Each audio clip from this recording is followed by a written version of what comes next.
Chris, do you know the whereabouts of Stugotz? He was here a moment ago. He was rummaging around the bacon, and then we're supposed to start, and he vanishes because I don't think he's going to enjoy everything that happens today. He's just mud. He's coming in right now. He's just like, Knicks. He just gave you a muttering muh under his breath, a broken muh. He knows what he's in for today. It was fun while it lasted. It was. It was a good time. Everyone's afraid to play at the Mecca because it's so hard to play, and you don't want the electricity of a Game 7, and unless you have an offense that's better than any in 60 years. 60 years. Games are supposed to be low scoring in Game 7. They all look like Minnesota, Denver because everybody's sphincter gets real tight, except the Pacers. Yeah, and Minnesota.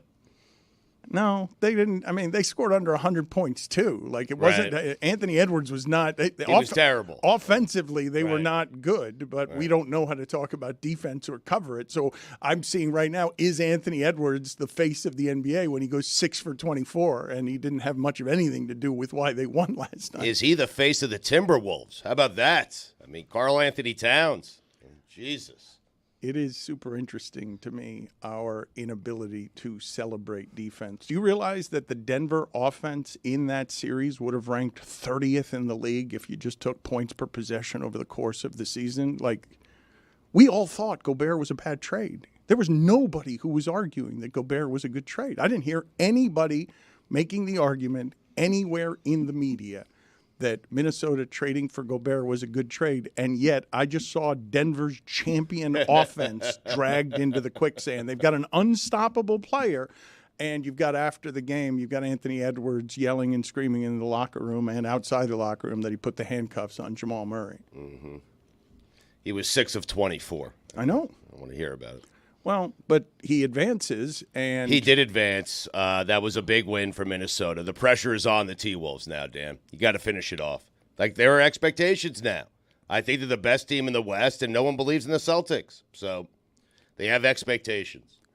Yeah, and what, though? Like, well, doesn't matter. Who cares? They had expectations in that series after winning the first 2 games. You beat the defending champs and Jokic. They have a 20-point lead. You beat them on their home court in a Game 7, and they're suddenly expectations. Let's keep our eye on the ball. I know you're going to do a lot of this today, talking about how everyone else has expectations, not your team that lost a Game 7. Deflecting my Knicks pain, Dan, yeah. It's, again, a historically awful performance from the Knicks that's totally understandable because everyone for them got hurt. But you were saying when you left last week, time for the Mecca to bring one home. Time for the Mecca to win one for me, and the energy was drained out of that place immediately. They wasted the Willis Reed moment that they tried to get. They drugged up poor Anunoby in a way that that made him seem to not know where he was. They drugged him up to get the Willis Reed moment. They got the Willis Reed moment and then spent the rest of the game down by 20. You're going to miss the Knicks. I mean, you are. I don't care what anyone says. You're going to miss them. You're going to miss the fans. You're going to miss the Mecca. Not really. Yeah. I'm going to miss being able to do this show. I only get to do this show once. Only once a postseason do you get to do this show. The biggest game in Knicks history had more sad celebrities than I've ever seen in one place.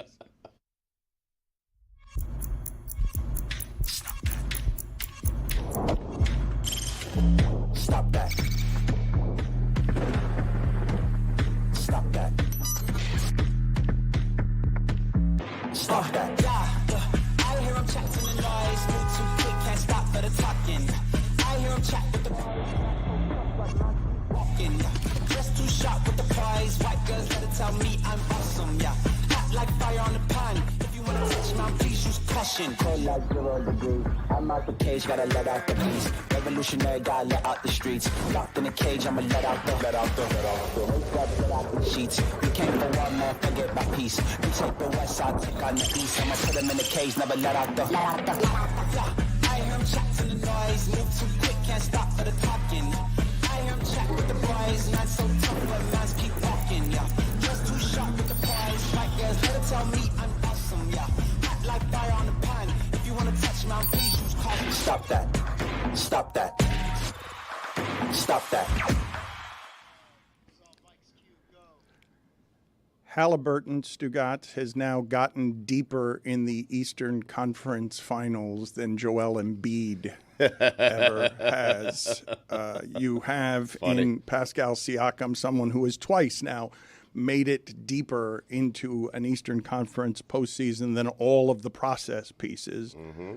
The Knicks, do you know how long their drought is without making an Eastern Conference Finals in relation to the rest of the league? Longest droughts without getting to a conference finals?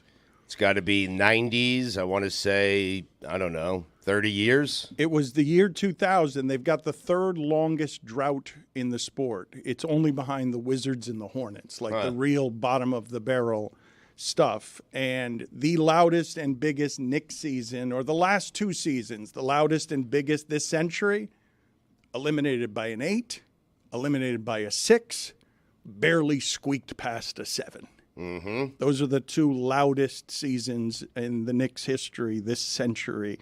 And good God, did ESPN soak that shit in bias.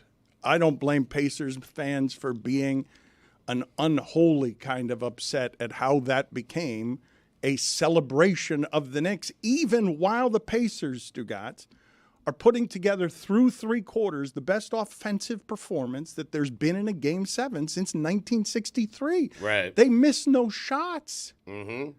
How is that possible that the Pacers, is it just because the Knicks were injured? Is it just because the Knicks were playing a bunch of substitute players that shouldn't have been on the court that the Pacers were able to go through the entirety of that game missing like 4 or 5 shots when the game was being decided? I mean, the Knicks have been doing that the entire series. They've been short. Their bench has been shortened. Randall's been hurt, and they played fine. They made it to a Game 7 on their home court. The Pacers had a great night. I mean, that's it. The Pacers had a great shooting night, a legendary shooting night, the greatest shooting night in the history of the NBA playoffs. There's not much you could do about it when you consider the fact that they had that night and the Knicks are depleted. They just are. I mean, everyone's hurt. Now, listen, it was a great season for the Knicks, and I'm tired of people making fun of the fans. Like, the fans got caught up in a great moment. There were great moments throughout this playoff run, if you want to call it a playoff run, into the Eastern Conference semifinals. But enough knocking Knicks fans, okay? They were loud. They were boisterous. Why? We haven't been there in a while, and because Jalen Brunson provided us with some of the greatest moments in NBA playoff history. He did. I mean, for us. For us. For us. I deserve it. What happened to the Mecca being hard to play in, and you don't want to play in there in a Game 7 and the 6 seed? This is why you don't want Game 7, Dan. Scared. Right. Well, if you have confidence in your team and you're better than the other team, you should want Game 7. Awful take. We had no confidence in our team. What we had confidence in was the Mecca, was the fans, was that building. There is food flying out of my mouth right now. The Sphere, Dana. What happened to the Mecca being a hard place to play? And it is a hard place to play. It wasn't yesterday. I mean, it's a pretty good time for it to be a hard place to play. Yeah. That would have been a good time to summon whatever that is. The Mecca choke, Dan. I mean, It was awfully quiet is all I'm saying. When I'm hearing Isaiah Jackson miss a free throw so that the Pacers can merely be up 19 and everyone's really happy that the Pacers have missed a free throw, they got to within 5. Oh, that run, though. That building was rocking. That was the Mecca. Pulling the Knicks to within 6, I think, at one point. But what happened then? But what happened the Mecca after got that? tired, Dan. Yeah, did they? Yeah. Well, I did feel bad for Brunson. They were picking him up full court, and the intent throughout was just to bury him in fatigue. I thought Stu got something interesting last night. Obviously, you can't go wrong if you're a coach and you play Jokic all the minutes. But he was exhausted. And the reason they got all those rebounds and all those offensive rebounds, I mean, they might have gotten them if he wasn't exhausted. He was exhausted because he was playing all the minutes, and guys that size don't play all the minutes. And at the end of the game, when that game was being decided, you saw the Timberwolves go up 12-2 because they kept getting second chances because Jokic couldn't keep all those giants. They looked look awfully small when Jokic is tired. When Yes. Jokic is fatigued, all of a sudden you're looking around, hey, where's their power forward? Like, where's somebody Where's Aaron Gordon? Where's somebody Yes. who's going to grab it? Where's Michael Porter? Where's someone who's going to grab a rebound? Given the nature of how he shoots the ball, I thought it would be very difficult to tell whether or not Jokic has his legs under him, because he never gets lift anyways. But by the end, they were pretty tired shots. And watching Jokic very closely last year, really for the first time, I noticed, man, 5 minutes into this game, Jokic looks tired. And then his secret to the game was he would just maintain that level of fatigue the entire time. He always looks tired. No, but he always looks like kind of tired, but he never crosses the threshold. Last night, we crossed the threshold. Dude looked gassed in ways that I've never seen before. This is what I will tell you, though, as people talk about, is Anthony Edwards the face of the league, and what happens to another one-time champion, Stugotz? Not enough people are going to talk about the decision to play Jokic all of the minutes, and in the fourth quarter, Minnesota rebounded 70% of its misses. Yeah. Like, when they come back from 20 and Denver can't score, because Denver being in that series, Stugotz, because of the Minnesota defense, the 30th ranked offense, if we put what they did in this series in the regular season, they would have been one of the worst offenses in the league. They don't do well when they score fewer than 100 points. How is it that we don't get more expertise in the coverage that focuses on defense while we obsess about offense all of the time, Stugotz? Who wants to focus on defense, Dan? Honestly. Well, that's the reason Minnesota won, though. Like, you might not want to focus on it. You can focus on all the other reasons that you think they won, but the reason they won is because they wore the hell out of Jokic with their big people, just like Juju said. I assume that's why Juju's dancing.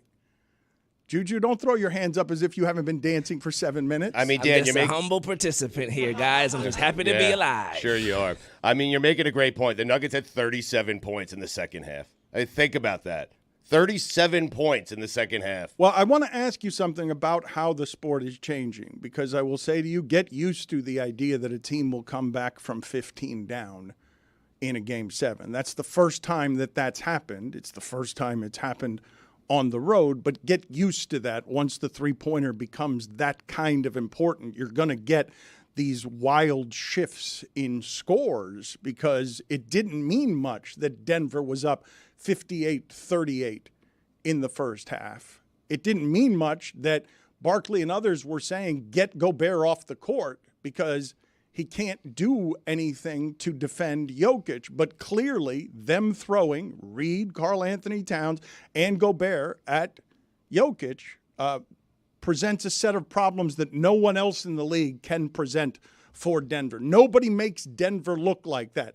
Miami with Bam Adebayo did some of that last year and didn't have the offense to overcome it and lost in 5 games. That's not something that you see from a championship level offense. And the thing that I wanted to ask you that's also changing now, the era of the super team was great for the winning of championships. But now, in a sport that is traditionally super predictable, you have a 5, a 6, a 3, and a 1, and you're going to have your 6th champion in 6 years. And each time they win the championship, they tend to break apart, too. Toronto is in no way in any realm what they were with Kawhi Leonard and Siakam. And I always heard that dynasties were seen as bad for the sport, but I don't think that this is better. I like it. I wouldn't have liked Jokic winning 3 or 4 straight titles. I don't think that would have been fun for anybody. I think it would have felt a little bit like San Antonio winning the titles, where people, boring. Lil Wayne can't even explain. He's just like, I don't like Jokic's game.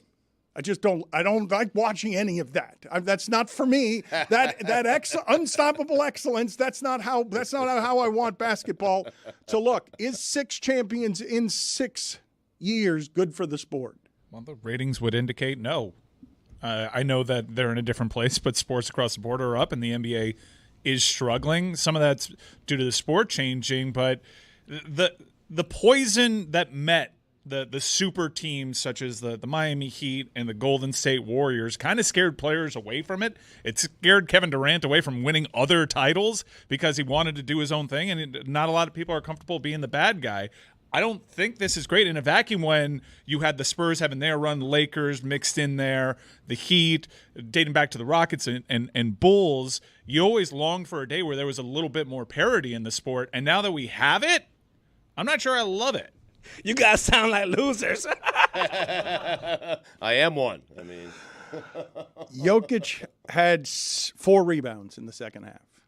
4 in the second half. And they just came at him with wave after wave of just giant bodies. I understand what you're saying. He was tired. They wore him down. They have 3 guys they could throw at him. He did have 34 points and 19 rebounds understood. in a Game 7. I know, but Stugotz, their offense was bad. I know. And it doesn't matter if you're getting to 90 points against the number 1 defense in the sport. You're going to give up the 20-point lead. You allowed way too many second-chance shots. And Denver's championship was over the moment that Rudy Gobert hit that turnaround jumper. There we are. The shot clock. I am going to tell my grandchildren's children about the night Rudy Gobert shot a ball into the heavens, and it came down not touching a net. It was unbelievable. It's the way. I did not have Jokic being slain that way. If you could have predicted for me all the ways, if you had come to me, I don't know, 24 months ago and said, look, this is what's going to happen. This guy who keeps getting played off the court because he no longer fits. He's a dinosaur trying to fight against fighter jets. It doesn't fit on the court the way the sport is changing. But this is what's going to happen in a couple of years. Jokic, who's the 3-time MVP, is going to put down his sword because Rudy Gobert's hitting a turnaround jumper that he's floating higher than the shot clock because he's panicked and there's nowhere else to put the ball except throw it toward the basket because the shot clock is expiring. Enjoy your horses. But you tell me, if you're Jokic in that game. Evil voice. But think about this, though. You're exhausted. You're sitting here saying, oh, really? Again with the 6th man of the year with a putback. Again with Carl. But I've kept Gobert out of here, and now it's Karl Anthony Towns who's going to have the putback. You're exhausted. You want to go see your horses. It's been 2 long years. And then that shot goes in. You're like, I'm going to keep running up and down the court, but I'm thinking of vacation now. I'll keep going. I'll keep trying. Going through the motions. I will physically go through the motions. You will see me motioning as if my season is not over. But once that falls from the sky, you've got to be like, okay, this is meant for me. I am destined. It's not in the cards, to just go rest somewhere for the remainder of the season. But getting back to Stugotz's beloved New York Knicks, they wasted the Burks game. They did. I told you, 20 points any given night. Hey, Stugotz was right. Thank you. Holy Stugotz was right. Stugotz was also right to feel down, even though he was up 3-2. Hey, Stugotz was right. Holy Stugotz was right.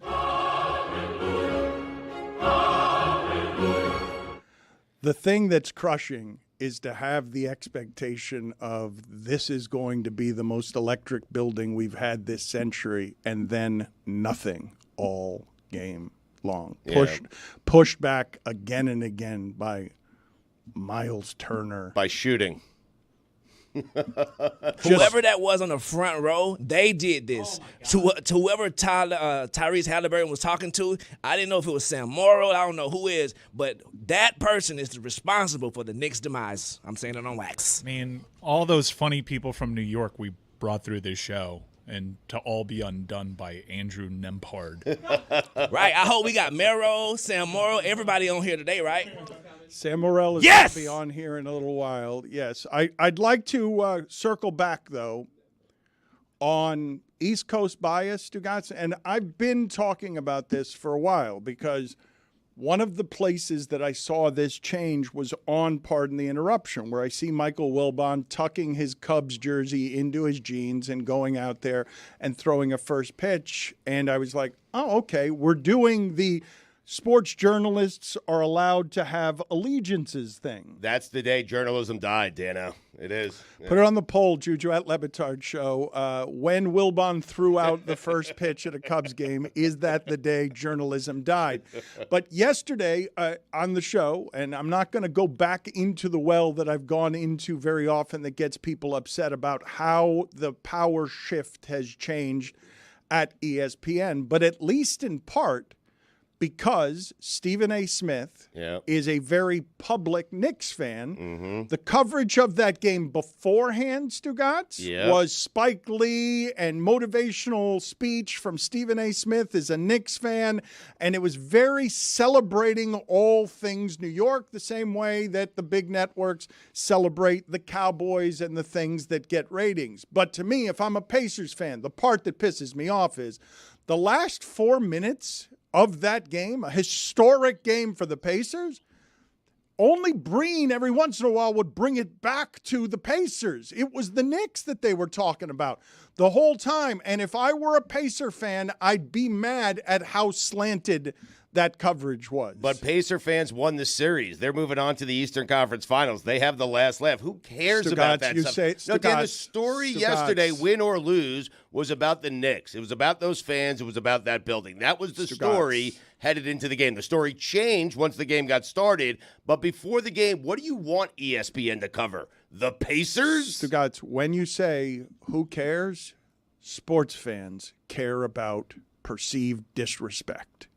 And this was disrespectful. Like, I'm not a fan of either of the teams I'm watching. I see one winning, the other losing, and the one that's being talked about is the losers as if they're the winners when they shit the bed at home, although there were valid reasons. I saw it on Awful Announcing. Bob Myers was asked at halftime, what are you seeing from this Pacer team to come out so electrified in that first half? And he immediately talks about OG Anunoby, and it becomes a soliloquy about the New York Knicks, even though he was asked directly about what he's seeing from the Pacers. You tell me how I'm supposed to feel if I'm a Pacers fan, and this is the third different roster that's made it to the Eastern Conference Finals, and you're still talking to me about the Knicks, who have the longest drought outside of the Wizards and Hornets. I get it, though. That like we've detailed the struggles and ratings from where they used to be. One thing that definitely rates for the NBA is the New York Knicks, and ESPN now is a propaganda machine for the broadcast they own the rights to. And what is getting people in, they see the metrics. I guarantee you they're going to talk Dallas Cowboys today on First Take. Because they have the metrics to support. They need to be talking Dallas Cowboys every day. Mike, fast forward to the Eastern Conference Finals. The story is going to be about the Celtics. Win or lose, it's going to be about Boston. Dan, no one cares what anyone in Evansville thinks about the coverage, okay? No one does, okay? Gary, Indiana, Fort Wayne, Indiana, please, okay? Nobody cares what those people think about the coverage. They are moving on to the Eastern Conference Finals. That's it. That's enough for them. ESPN did the right thing. They cover the right team, the right city, because that was the story headed into the game. I would dispute that on a couple of different fronts on behalf of Indiana fans. One of them would be this. The Knicks had two turnovers while getting slaughtered in that first half. The Pacers got one free throw. Like midway through the second quarter, one free throw. Do you know how hard it is to win on the road under those circumstances by blowout?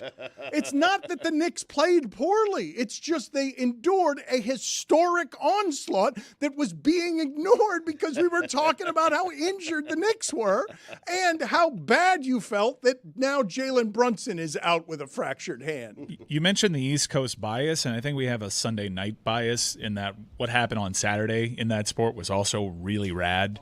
Kyrie Irving is now 14-0 in closeout games, and that game looked over. And they come all the way back, and Luka Doncic appears to be the kind of irresistible force with a triple-double that maybe Jokic was last year. And for me, that is the story. I mean, Luka Doncic getting emotional talking about Kyrie Irving, who very quietly has become a leader on that team, has fit in nicely, has not at all been a distraction, has been that piece, and is now fulfilling the promise. It's crazy. He's doing for the Mavs what he was supposed to do for the Boston Celtics. There are two bits of analysis that everybody whiffed on in the new NBA. It was the Gobert trade that everyone got wrong, and the idea that Dallas wasn't a good fit for Kyrie Irving. You mentioned OKC, Joklahoma City, Choklahoma City, and now your hearts are Broklahoma City. Bars. Wow. Wow. Mixtape coming soon. That was good. They had at 1 a.m. a bunch of fans at the airport like it's a college town. And when you say who cares, Stugotz, right. That's who cares. Okay, great. Okay, but I'm talking about Terre Haute, Indiana. But you don't care that way anymore, and you would care. You would care that way if you'd won. Listen, I've never cared enough to meet my team at the airport after they've lost. Actually, I've never cared enough to meet my team at the airport after they've won. You're not emblematic, Dan. here. People who show up to the airport late at night to applaud their team coming off a plane because they had a good season. It's weird. Please, it's sad. Yeah. Don't do this, brothers. Y'all teams are losers. That's it. Don't lash out. Y'all are at home. That is all that's happening here. It's a fair criticism to bring up the lack of Pacers coverage, but this show doing it is like we covered the Knicks more than anyone during the but season. wait a minute. Guiltiest party. Absolutely. WFAT, Absolutely. We are the guiltiest party, and hypocrisy is looking at me in the mirror. But I will say, it was only to get to today. Understand that. And audience acquisition. No, understand that I knew today was coming at some point this season. You knew you were getting there. I knew I was going to get there somehow. I was going to get this day. Damn you. There was no chance. All the other teams could be as injured as the Knicks, and the Knicks were not going to have a day where I was going to eat it at the end. That's not what was going to happen. The whole of that was strategic. We turned into WFAT. We got bloated. WFAT. Speaking of WFAT T-shirts are right now available on LebatardAF.com. Go get you 7 of them. Yep. WFAT.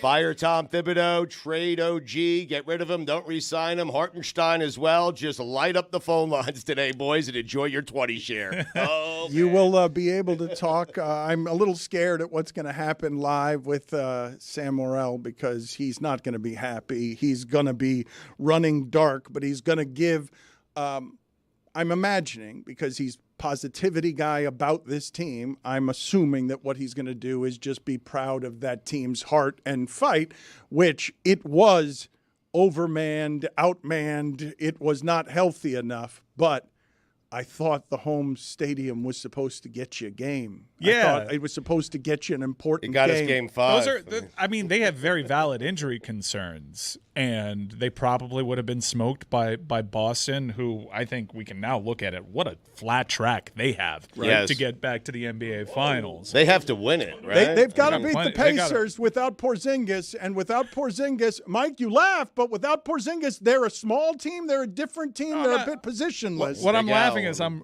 remembering the YouTube cold open where Stugotz was formulating this, all the pressures on the Timberwolves take. What are you talking about? Wow. If Tatum doesn't do it now, right? Like if he doesn't do it this time, if not now, when? We better crush him. I'm talking LeBron 2010. Crush him. I want a Tatum Edwards final so I can crush somebody. I mean, that's what I'm looking for. I want to crush. On Dallas. I want to crush the Knicks doctors for doing that to Anunoby for that result. That guy's not going to be able to see straight for several months because he played those minutes trying to get that Willis Reed moment. How do you waste the Willis Reed moment?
I don't believe, in all honesty, Stugotz, that you can have something happen to your team when you're going in with the expectation of the Mecca will win us one. It's a game 7. The Mecca will carry us even though we're undermanned. I don't think there's something that can neutralize that more than me saying this sentence. The Pacers had more points through 3 quarters than any team since the 1963 Celtics. Amazing. The idea that you think your home crowd, that you would be motivated by the epic fart after Game 5 and that you would literally run out of gas in Game 7 and get run over by the Pacers putting together a historic shooting performance.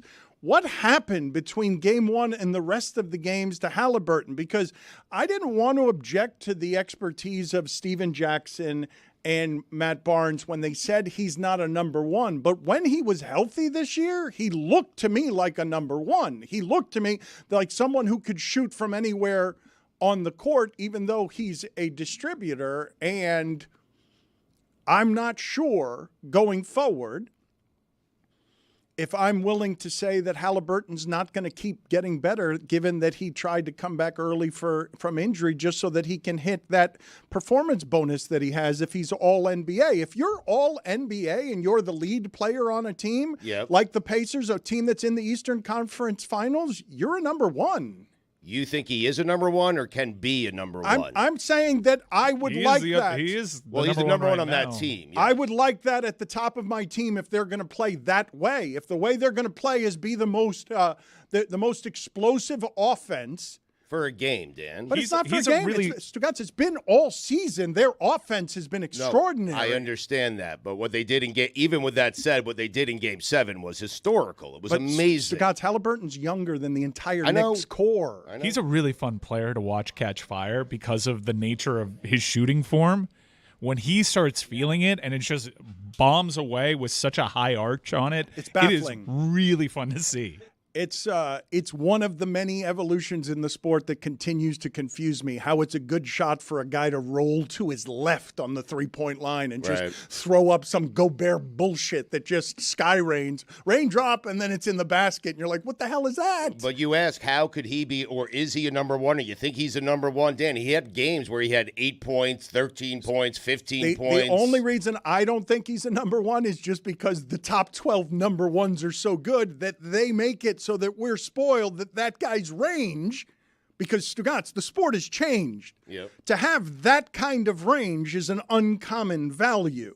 And so he might score differently than others. And by the way, he loves assists, but he is the centerpiece of why it is that offense does what it does. But they also traded for Siakam because they knew that he needed somebody next to him that Brunson doesn't have. You mentioned Siakam, and I'm recalling what you did at the start of the show where you mentioned Tyrese Halliburton made it to a conference finals before Joel Embiid. I got this from a Pascal Siakam Stan account. It's Siakam Spin V2. Embiid was drafted in 2014.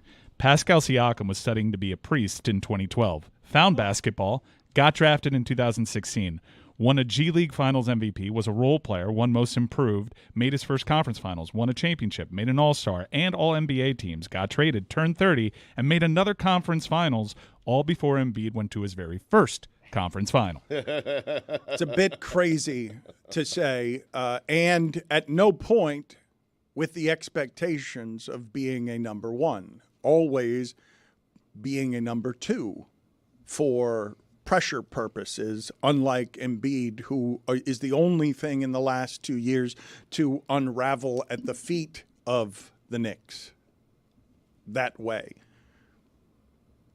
To see the Sixers not advance into these Eastern Conference Finals when if I put that Sixers roster next to that Pacers roster, and I'm giving you a coach in the Pacers, Stugotz, who hadn't won a playoff series since 2011. Right. That style of play. I understand that you're making fun of Gary, Indiana. I'm not making fun of them. I'm just Right, saying don't object to the coverage. You some won. Who gangsters in cares? Gary, Right. though, big brother. I'm just warning you. Some Oh, I gangsters know. in Gary and No. Michael Jackson from Gary. I know. I would not be doing what Stugotz is doing for a number of reasons, but one of them is why wouldn't you want to have the style of play the Pacers play? I would love to have the style of play of my team. In fact, I'm willing to say that style of play, just aesthetically, give me a 6 seed that plays that way instead of a 2 seed, just for my team that plays like the Knicks. If I know that neither of them are going to have a chance, but one of them's going to have a chance if they make all of their threes on a given night. The Pacers during the regular season this year in the Eastern Conference had the highest frequency of open shots and the best effective field goal percentage on those open shots. And that's what you saw in the first quarter last night when they ran the Knicks out of the building. They had 39 points in the first quarter without taking a free throw. That's how open they were for all of these shots. I love watching them play basketball. It's confusing to me to watch them play playoff basketball, especially in that building, because what I'm used to in that building is the score 78-75, and Anthony Carter has to make a shot that goes in from behind the backboard because everything has been dragged totally into the mud, and they're just going up and down the court at turbo speed and doing a bunch of things near the rim. Wait, so you're excited for the next series? You wanted Pacers and Celtics. You did not want. If you give me a choice, excuse me, Stugotz, I'm sorry, but I would have liked just to see what Atlanta and Indiana could do against Boston, because give me the games in the 120s and the 130s and the 140s. Don't drag it into the mud. We haven't mentioned the secret weapon, the most powerful weapon in Indiana. Timothy John McConnell. Enough of him. When he starts pumping up the crowd, It's when he unbelievable. makes all of his points are loud as hell. His rebounds is loud. His charges he takes is loud. Salute to Timothy for keeping them boys in line. TJ McConnell, if I was playing against it, he did this to the Heat in a game they needed late in the regular season. He's exasperating to play against because it's Arnold from accounting.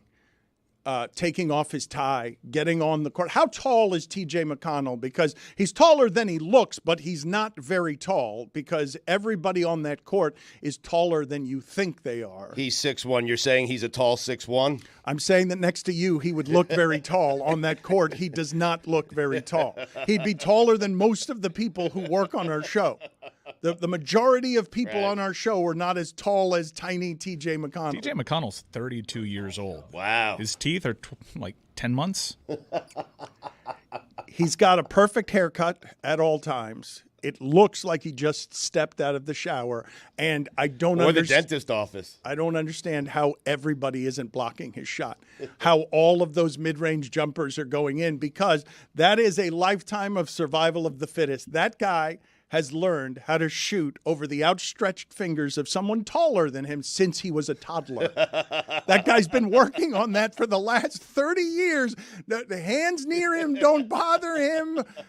And it is exasperating to try and play defense against him because what's he doing? Oh, he's in the key again. There's another 8-footer from TJ McConnell.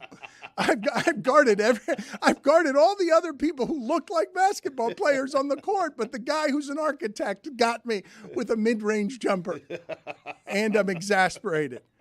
How did we feel about celebrity sadness yesterday? Photos of Spike Lee. They got Ben Stiller at one time picking at his nose in an embarrassing moment.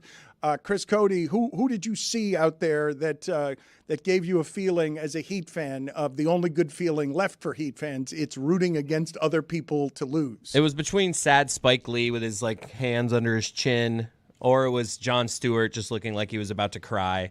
But John Starks trying to be the official a few times in the game was also funny, trying to make calls that were clearly wrong. Their alumni row is really funny. Yeah. Just because it's a bunch of guys that didn't do it either. Marcus Camby. Correct. Yes. But they went to the finals. I saw Marcus Camby described as Knicks legend, and I was like, ooh. I mean, That's all we got. Legend I is think doing so. a lot of work there. I think so, Put it though. on the poll, Look at those Juju. losers on the screen.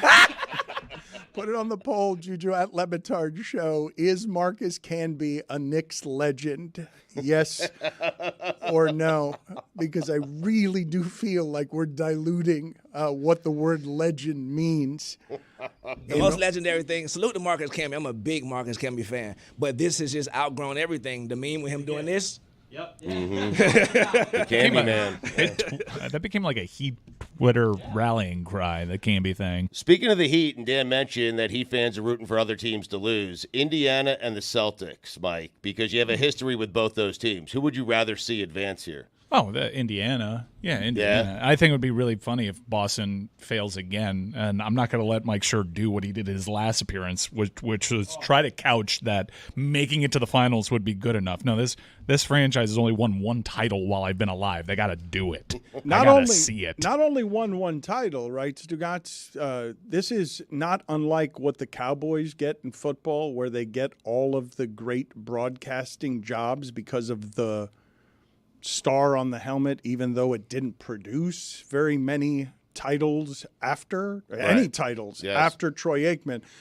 The people who have eaten off of that one title, whether it's Kendrick Perkins or Doc Rivers, when you can make the argument that the one title the Celtics have won this year represents, or this century represents an underachievement from what is supposed to be our most historic franchise. There are a lot of people who've gotten good jobs off of the one title that they've won and gotten media careers because they basically won as much as Kawhi Leonard won the one time, as much as Jokic has won the one time. It's pretty impressive to see the amount of work that Doc Rivers gets despite all the other failure around he's the gotten one 7 title. good jobs off of that title. Yeah, I got to say, watching the Pacers, nothing really bothers me because all those players came and went. The Heat don't have a rivalry with Halliburton, maybe a little bit with Miles Turner, but I will say when I see Carlisle on the sideline, that does kind of irk me. Yeah. Do you realize, Stugotz, that if the Mavs win, the highest seed the Celtics would have seen would have been the Cavs? If the Mavs win that series, I don't know, because like I've said, it has been until the recent changes to the sport a very predictable sport. But 5, 6, 3, and a 1 as seeds, I don't remember the last time I saw that. And while I think the Celtics have been overwhelmingly better than everyone all year, not without Porzingis. They really need Porzingis in order to win the championship.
This is a dangerous proposition.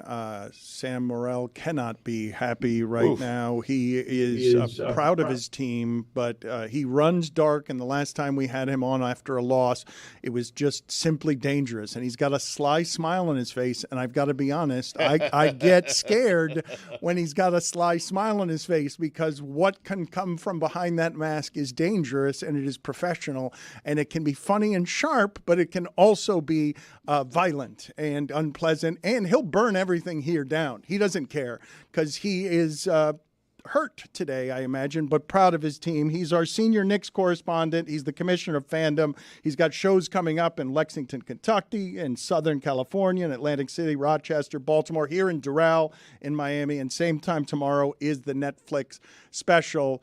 Brutal the way that went down yesterday, Sam, in that you know that building hasn't felt like that in a while, and then Anunoby comes out all drugged up, and you get what you need from him and can never get back into the game because the Pacers put up a historic shooting performance. Well, look, Anunoby, I give him a lot of credit for coming out there, but you just said get what we need. I mean, you know, it's like popping a Viagra and giving you 2 pumps. He hit 2 nice shots, but it wasn't, you know, it's not the difference maker. He gave us 5 minutes. He couldn't walk. So, you know, anyone who says this next season wasn't a success, including Jalen, we're very proud of our team. But you can't say this Pacers team, although a great shooting team, would have beat the Knicks if they were fully healthy. Taking 7 games to put us away, missing, over half our team. Stop shaking your head, asshole. And then, which is the asshole? Which one of them? Whoever was shaking his head right there. That was Juju. Good to meet you, brother. But I cut clips of you calling Joel Embiid soft as hell. He had a bad eye, bad back, bad knee, bad body, and you was celebrating, dancing on his grave, talking about how good the damn Knicks was. Now that y'all lost with some damn injuries, now you want some sympathy. Get your ass out of here.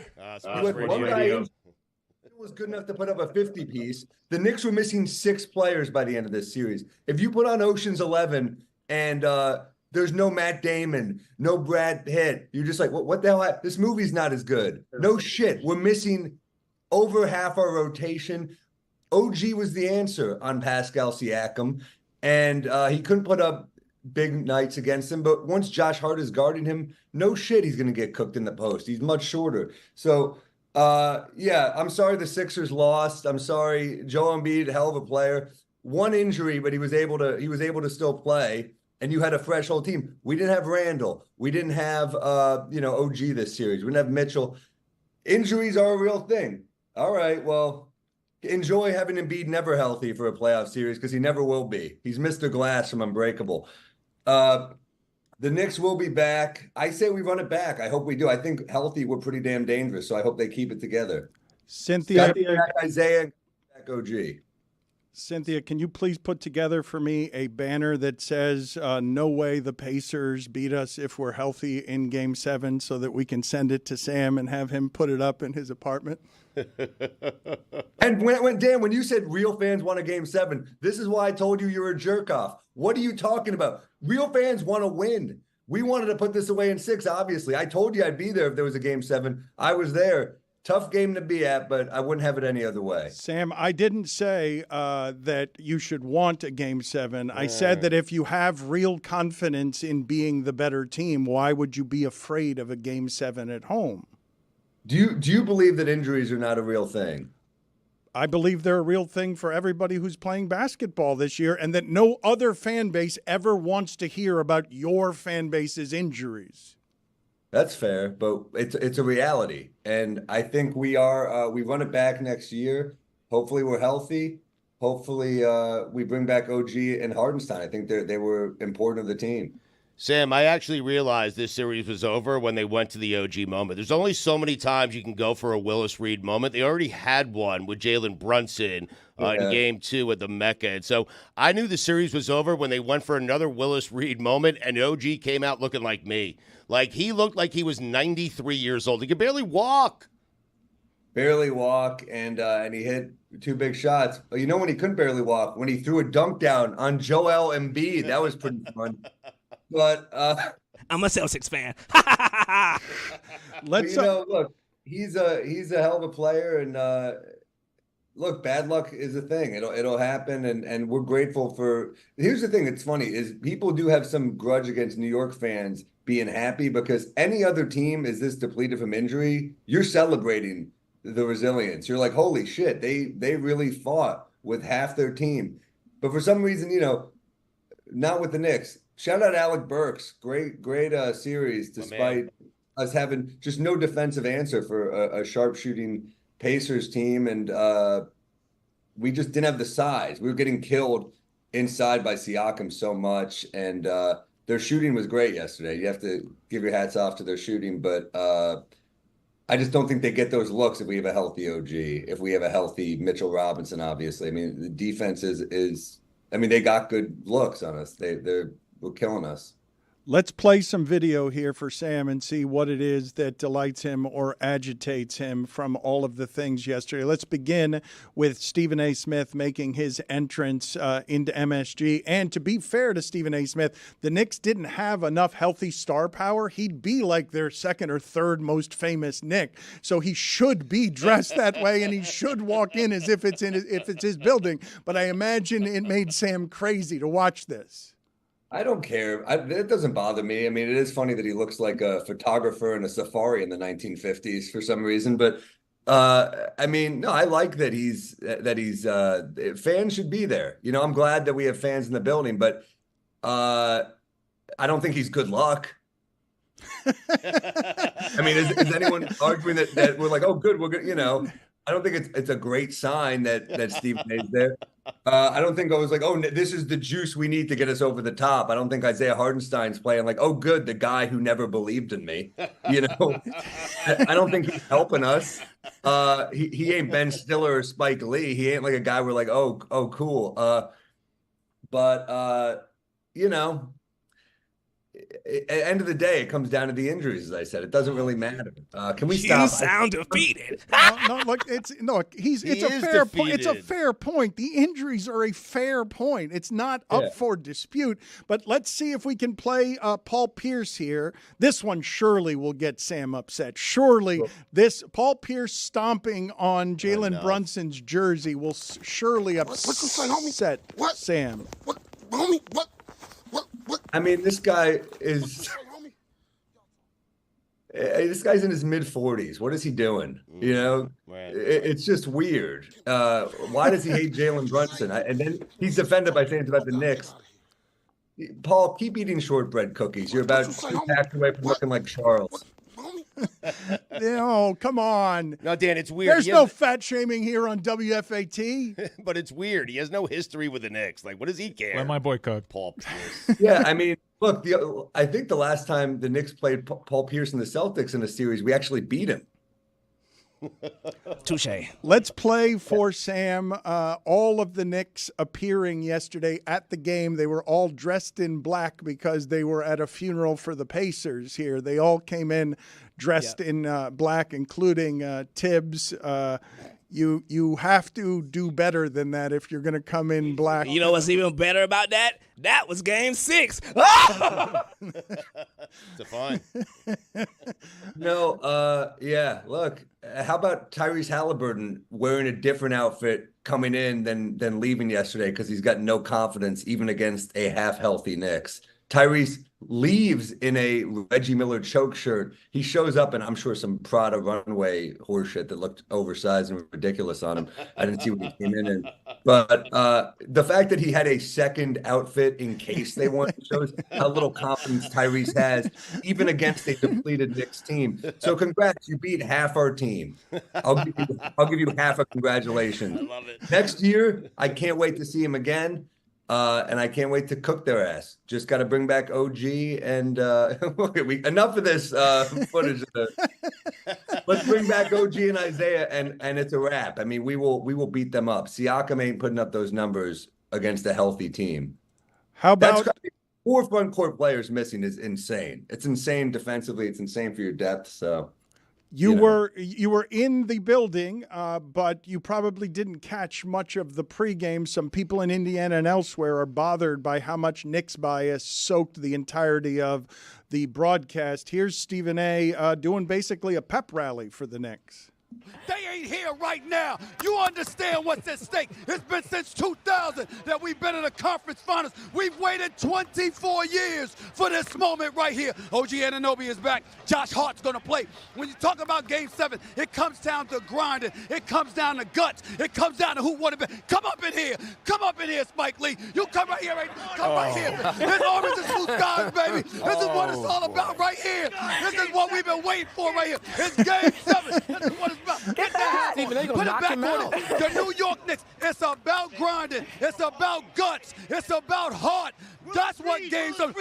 And Clive just walked by. This is what it's about. This is what we waited for right here. One game, 48 minutes. Orange and blue skies, baby. Orange and blue skies. That is what it's all about, Bob. Will guard in Game 7. I'm going back to my seat. Right. It's about me. Play that at my funeral. He's not a real, as I've said a million times, he's shown up this year for the first time. So is he a real fan? God, why you show me this, Spike? Poor Spike. Spike's seen it all, man. He's seen it all. Stephen A., enough about he hasn't seen a title. He has. How old do you think Spike is? He has seen a title. Well, we haven't seen him watching a title being won. That's you weren't alive. But it existed. I'm sorry it was in black and white. It still exists. You also deny the Holocaust? That happened too. No. Yeah, I'm going there, Dan. No, I didn't. I knew this feels like a lash out, Sam. I knew you were going to escalate it to there. Yeah. You cannot be trusted to not all this because he had to count on them. Alec Burks. Hey, Alec Burks looked good, though. You got to admit. I mean, for being this depleted, he did look pretty damn good. Bring him back. You're absolutely Mr. Game right. 7. He's got shows coming up in Lexington, Kentucky, in Southern California, in Rochester, Doral, Baltimore. Same time tomorrow is the Netflix special. Let's leave him with some Tracy Morgan here. Tracy Morgan was very excitable during the game yesterday. This town is going to be fire. Fire. Fire.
We've been a little quiet around here, Stugotz, recently, even though sports fans more than ever, I think, are obsessed with the finances of sport. Mm-hmm. We've been quiet about what Tua is going to sign for. Jared Goff just got an amount of money that makes him the second highest paid quarterback in the sport after Burrow annually, over $50 million a year. The Jags, after seeing that, are said to be all in on Trevor Lawrence, wanting $50 million a year. And if Trevor Lawrence and Jared Goff whether they're system quarterbacks in the case of Goff or whether they're undetermined value in the case of Trevor Lawrence, if those two quarterbacks are going to get more than $50 million a year, and now Jeremy Fowler is reporting that Tua has missed some OTAs and is unhappy with the initial offer, Tua's going to get more money than people think he deserves. Like, Tua's going to get an amount of money that Trevor Lawrence is going to get and that Jared Goff is going to get, and people react to those contracts the same way they will react to Tua, saying, wait a minute, should he be one of the top 5 highest paid quarterbacks annually, even though he's going to be? Diana Rossini is reporting that Tua showed up to OTAs today, so that's a good sign, I think, for Dolphin fans. Yeah, he's better than those guys. Like last year, he had a better season than Jared Goff. He had a better season than Trevor Lawrence. He led the NFL in passing yards. His rating was 101.1. That is higher than both those quarterbacks. You have to pay the guy. I'm not saying it's right. I'm not saying Dolphin fans should be comfortable with him making $55 million per season. But you have to slot him in, don't you? The stuff that becomes complicated here, I don't know how to answer that question, Stugotz, because we're still talking about a quarterback, no matter how quiet it was in this regard last year, who feels to me like more of an injury risk than the other two quarterbacks we're talking about. But he started 17 games last year. Like, that's what we said. The biggest thing headed into next season was, could Tua stay healthy for an entire season? He did it, Dan, and he played well. That is correct. Yes. But if I'd asked you this question 17 games ago, you would have said, hell no. And you would have said, absolutely not. Mm-hmm. And he's had a year where you're not worried about a concussion happening within a month of another concussion. But there was no quarterback in the sport that we worried more about his health and his brain health than this one. Troy Aikman left the sport because of his brain health. That's how and why he got out. And I, in a salary cap sport, cannot say to you, once you've found a quarterback who has those kinds of numbers, I can't say to you, no, you don't give that quarterback money. But I have more trouble than I ever have in a salary cap sport that has now made it so that you have to have value at that position. It's not just have greatness. You have to have greatness and value so that you could build out the rest of your roster. I have a real hard time with Jared Goff's evaluation, for example. Let's put Tua over here for a second. All right. Jared Goff, when he was with Jeff Fisher at the beginning of his career, truly terrible, thought he was going to be out of the league. The numbers were so bad, I didn't think he was going to learn anything. Then McVay comes in there and does with Goff what the Dolphins have done with Tua. It's the same sort of thing. Get a bunch of skill guys around him. But the Dolphins did it when they had Tua at value, when they can afford Tyreek Hill and Waddle because they've got Tua so cheap. The thing that I have trouble with in the evaluation is, and I think even the most ardent Tua supporters would agree with me on this, would he be this anywhere else? Is there another team in the sport that would pay him this way with the personnel that they have that isn't the 1 and 2 receiver that the Dolphins have, and a scheme that makes Mostert at $9 million, you only have to pay him, $9 million for 20-plus touchdowns because you know that any running back with speed you put back there is going to get you the numbers. I have a real hard time with the assessment of value when you tell me that Carson Wentz was once the highest paid quarterback in that sport not that long ago and that Jared Goff is now second. I'd like to think if you put Tua on the Lions, they're good. They have good skill position players that you would see similar type numbers. I do. I think every quarterback that has come up for these extensions outside of maybe Patrick Mahomes and Joe Burrow, we've asked these questions about. Can you invest that much? We've asked it about Josh Allen. Right. And really, when someone has had a season like Tua, there is really zero precedent for the team not If Jalen Hurts extending gets it. the money, then Tua's got to get the money. The only time a team has had a quarterback on a really affordable contract that actually did some winning, more winning than they've actually done down here in Miami, was the Browns with Baker Mayfield when they decided to part, and he had an injury-riddled season that wasn't very good, and it made that decision much easier for them. But outside of that, there is very little precedent for a team separating itself from the quarterback. Now, there is a lot of precedent for the team immediately regretting that contract and finding a way to get out from under it. The NFL salary cap is a lie. Roy, Hi. we have waited too long to talk about some pretty important playoff hockey. I was scared of the Tampa Bay Lightning based on their history. I was scared of the Boston Bruins based on the last 2 seasons. You're scared of the Rangers, I'm aren't scared you? of the Rangers because they're better than both of those teams. Yeah, I'm a bit concerned about this one. Wow.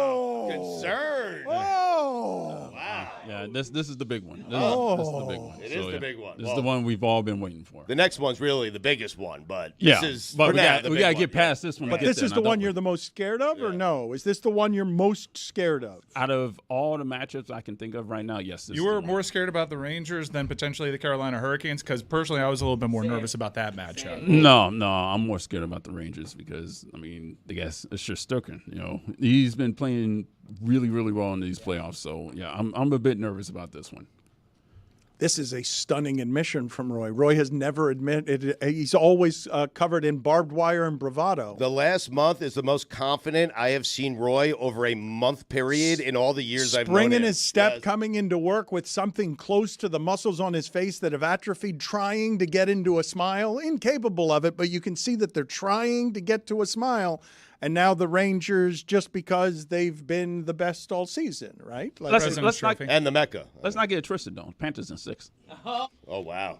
but you're concerned. But I am concerned. With an asterisk of concern. Yes. My bad. Sorry, bro. A little pinch of salt in there on the concern. Rangers got a lot of talent. They're President's Trophy winning team for a reason. I think there is a huge talent gulf between the New York Rangers and the Boston Bruins, but they also play a different style. Like, playing Boston really doesn't prepare you at all for what New York brings to the table. However, Florida looked pretty good against Tampa, and I think the game plan for Tampa is the game plan for the New York Rangers. Stay out of the box because this team is very good on the power play, and you're the better team 5-on-5. In fact, there are a few teams that have shown you they can actually hang with you 5v5. So I also think Panthers in 6. I think this is going to be a really good series. Igor Shesterkin is a really formidable goalie. They got a lot of talent. Vinny Trocheck has this insane ability to just really haunt his former teams. They've got really two good top lines.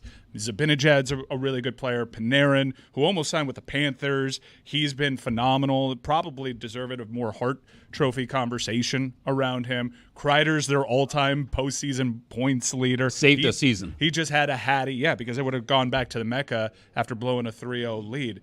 Tremendous, really good defensive lines. They have great rotation, a puck mover on every defensive line, and they're very physical. So it should be a really fun series. Florida is better, though.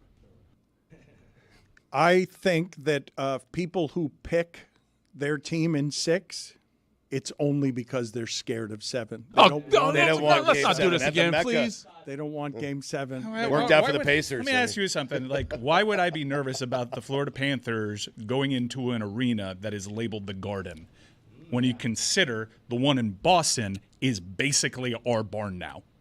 Huh. Roy looking confident over there, even though there is some concern. Can we talk about Kreider and the lawn situation that he had? He comes home. Do you want this on your lawn after you've scored a hat trick? All of your neighbors have thrown their hats on your lawn, and now in the morning you're getting ready to go to work and stuff, and your neighbors are invasive Jeremy Taché collection by too, throwing all their junk on your. Who doesn't want that? On though? your lawn. That's He so looks cool. great. I mean, It's like Mike Fuentes. Salute. Also, get a walkway. I mean, what are we doing here? That's bizarre. That's a walkway that's usually covered in snow. I want to talk a little bit about the Boston series because those joke people up in Boston decided to throw garbage at the Florida Panthers. Act like you've been there before. This is an original 7 against an original 7, and you throw garbage against our team. That is no way to treat your father. Not at all. You do not treat your dad that way. I can treat my dad that way. You cannot. You do treat your dad that way. Chris can treat his dad that way. All right, so not them. I would never treat my dad. I think we buried the lead also. We have a fraudulent member, a former member of our cast, Chris Whittingham, who is waving the damn New York Ranger flag high and proud. We need to get his ass on the show this week and chastise him. I've texted him F you a lot over the last few days. But just if we may, let's concentrate just a little bit more on the Boston series because the Florida Panthers dominated that 6-game series, a 6-game series in which they played well 3 times. 3 poor efforts in that series, one of which they won because that Boston team stinks. Oh, come on. They stink. Let 'em have They're it. bad. They're bad. 109 That points team this stinks. A season. great job during the regular season by Jim Montgomery, because when I saw that team on the ice against the Florida Panthers, I realized, holy cow, that team over there in black and gold, they suck. They're bad. That's not and we true. kick their asses up and down the ice right. once we realize, well, after a week off, we got a hockey series, I guess. Right. That dude tried to goon it up in game 2, made the narrative in the media a despicable one, when everyone should have been talking about how the Panthers are daddy. Daddy. Eat that, Show. Boston. You want to pretend like you're gatekeepers of the sport? You don't know where we play. Well, let me make it very clear to Bill Simmons. Home ice is the TD Garden. 6 straight in that barn. You got nothing on us. Garbage-ass team. Put it on the poll, please, Juju, at Lebitard Show. We're the Bruins sucking bad garbage-ass team this year at Lebitard Show. Put up Chris Whittingham. Cheer your loser-ass team as they raise their sticks in the air like they did something you should be proud of. They didn't do shit. They didn't do shit. Put up on the there on the screen. 2 years running. Sent you packing. At least it was a short trip home for you guys. Is Barkov's hand okay? Hey, he showed Bucci Mane both hands. He took a puck. I got to say, Boston was probably going to win that game. Were not for Barkov. Yeah, because Barkov absolutely saved that game. That was hand of God situation. Yeah, right there. that puck was absolutely going in. But that's the Selke winner. I haven't heard you. We're this far into the show, and you have not congratulated our captain, Sasha Barkov, for winning the Selke Trophy, the second in his career. I love you asking if Barkov is okay, and Mike's response is he showed Bucci both hands. I mean, what do you expect him to say? No, my hand's broken. Is he going to take? Is he going to take face-offs? Is the real question. He's great at them. He dominated Tampa on the face-off. Matthew Tkachuk said Sasha Barkov's the best player on the planet right now. Hyperbolic. I think if there's a Conn Smythe being handed out for the playoffs so far, it probably goes to Wyatt Johnson of Dallas.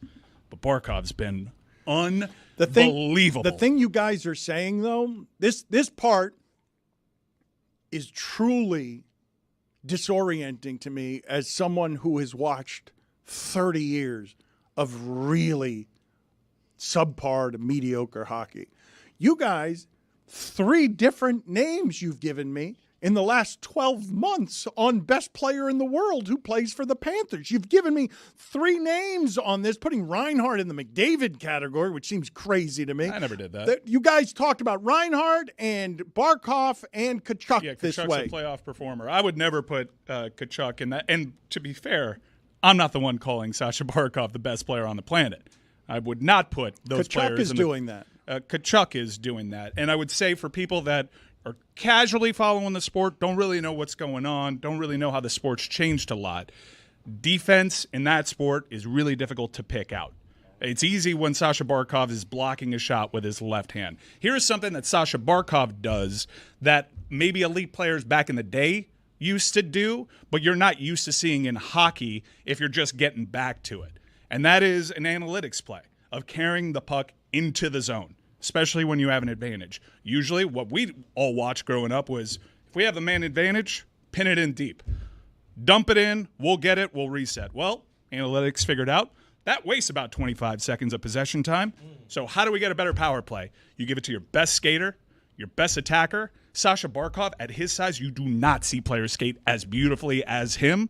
They scored a game-winning goal in Boston because of his ability to skate into the zone. That is what Sasha Barkov is damn near better at than anyone else in this league outside of maybe Nathan McKinnon. Being able to go on a rush, just skate between defenders, and carry a puck into their zone.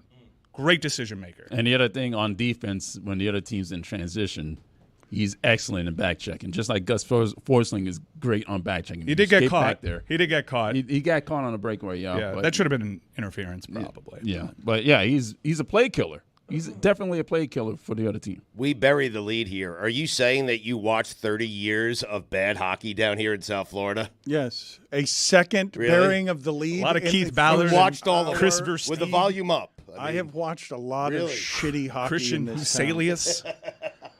I think we buried another lead, which we covered a little on Friday, but not enough. Bill Simmons not knowing where the Panthers play. Can we relive this and play this sound for the people? Florida fans, settle down. You didn't know what hockey was until like 1993. You literally didn't have hockey.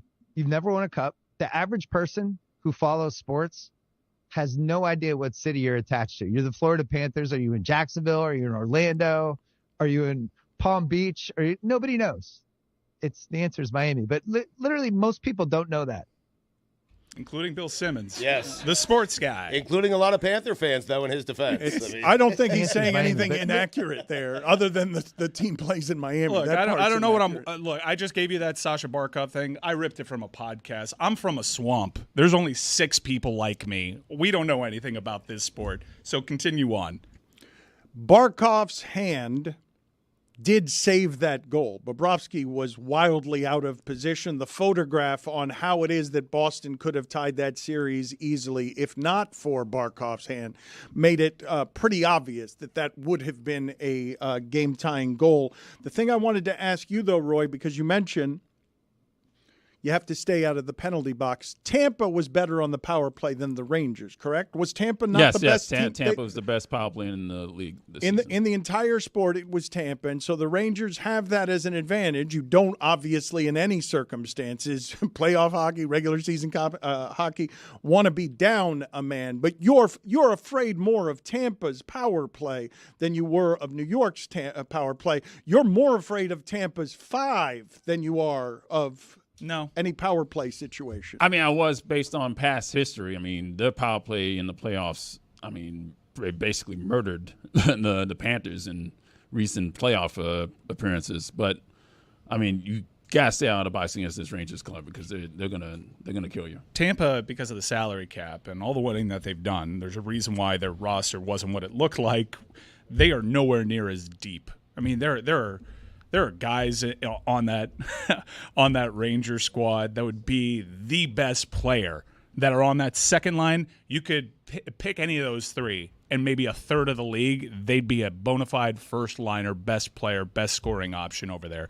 They've got their top 6 guys are really, really damn good. Whereas Tampa, you knew who you had to worry about. You had 86, and you knew Stamkos, who ended up being arguably the best player in that series, was going to be a problem. But where else are they going to get their goal scoring from? Not an issue. And again, as I mentioned, Vinny Trocheck, who has plenty of history as a Panther, all-star, was tripped, not called. Panthers got eliminated. Bad history. Great player. Bad trade.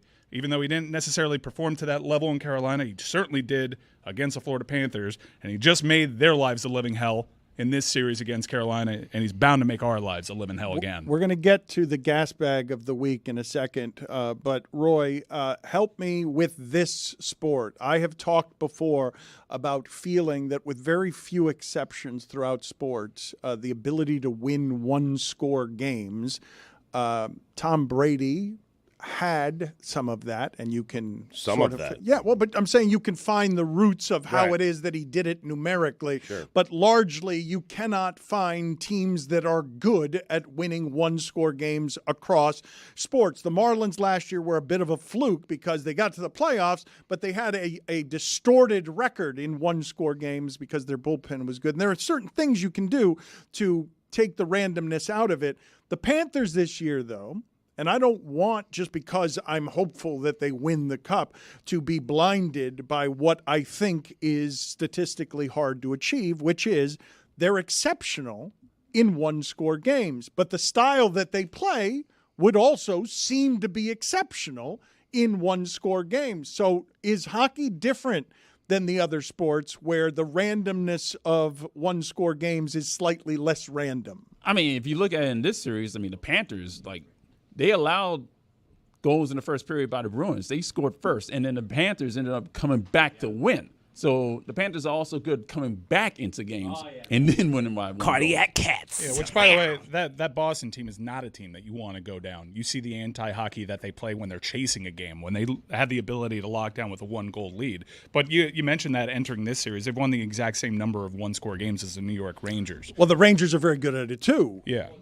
It's playoff hockey. Playoff hockey. Yeah, there really aren't any good I haven't really heard any good predictive analysis when it comes to this series, and the reason why it's so difficult 2 years running with this Panther team is they've shown you in the postseason they're a bit of a different team. Chris, do you have the gas bag of the week ready? You already took out Simmons, so I don't want to do that to him again, even though you have that in the library. Let's see who this week's gas bag of the week is. Gas bag of the week. Excellent production, as always, here, sparing no expense whatsoever, going into the vault to find the highest of art to introduce this stuff. Here is Draymond Green proclaiming the bad body language of the Timberwolves is the reason that series was over when Denver went up 3-2. Listen here, I got two things of why this series ain't coming back to Minnesota. Number one, the big Frenchman is sitting on that podium speaking his native language. We need to do this. You need to get a stop. It ain't we. Karl Anthony Towns is actually doing a pretty good job when he's on Joker. It's you, my man, that's getting cooked. So it's no we. Now, yes, you do need help from the other guys, but on some of those, help can't help you. Like, you just got to get a stop. So that's number one. Number two, when you're in these playoff series, for me, I'm always looking for the smallest ounce of weakness that I can find. And the way Karl Anthony Towns walked off that floor with the limp after he played the rest of that game totally fine and then he could barely walk leaving the court, they don't believe anymore. And when you lose belief, this defending champions you're playing against, when you lose the belief, it's over. And they don't believe they can win anymore, which means this series is over. Put it on the poll, please, at Le Batard Show. Juju, did TNT pay Draymond Green only to hate Rudy Gobert throughout the postseason? Because that was amazing to watch Draymond just spit hatred again and again. Of the top 15 players in the league, Stugotz, who are paid the most, only one of them is still playing. His name is Rudy Gobert. That's amazing. That's the one. Wow. A note on the Denver Nuggets. They won a championship, and they won a championship last year in pretty dominant fashion. I lamented that I wanted to see them get tested, to see the heart of a champion rise, and we finally saw them get tested, and they folded. It's like everything that I believed in, like what a championship assigns a team, is now into question with regards to this sport, because the second they actually had to test that championship medal, the second that I thought it actually mattered against this young Minnesota team, especially a team with Rudy Gobert, who comes in, as Draymond Green has mentioned, with a reputation, Denver Nuggets showed that they weren't that guy, pal. It's funny because earlier in the series, they were down 0-2 going back to Minnesota. They won both those games. That's exactly what you're talking about. Like, they were showing their championship pedigree right there. But to be up by 20 in a Game 7 when you have a 3-time MVP and you're the reigning champs and not being able to close it out, that's insane. You guys man. can do all of that, and I will simply keep coming back to, hey, you guys know how good that defense is Minnesota's playing? Because it's championship defense. And you can tell me it's about the medal of the Joker, but I'm not questioning that dude's medal. He was tired. He had a great game. No, but I'm he was questioning tired. everybody else. That's fine. The finals are supposed to make guys like Aaron Gordon and Porter Jr., and I know Jamal Murray had an injury, and I'm not questioning him so much, but, I mean, it's supposed to make those guys really good, that experience over there. And they end up getting worked by a Rudy Gobert team. I know how good that defense is. I know how good Rudy Gobert defenses tend to be entering the postseason. And then Rudy Gobert's not on the floor during those postseasons. He changed the narrative. I believe that what you just saw yesterday is everyone taking notice for the first time of Minnesota's defense.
It is Mike Ryan, and I am back in the chat room today to introduce today's throwback guest. He's an NFL Hall of Famer, a former quarterback for the Pittsburgh Steelers who won 4 Super Bowl titles in a 6-year period. And on top of that, he's an actor with appearances in movies like Failure to Launch. Enjoy this classic interview with Terry Bradshaw from the DLS archives. Terry Bradshaw told one of the best stories ever told on this show. It was that movie where we saw his butt with Sarah Jessica Parker and Matthew McConaughey. I can never forget it. Okay, well, let's hear the story from that scene that involved Terry Bradshaw's butt in a movie whose name I can't remember for anything other than Terry Bradshaw's butt. I go back to my trailer to get my robe, and I look on my bed, and there's 3 penis socks.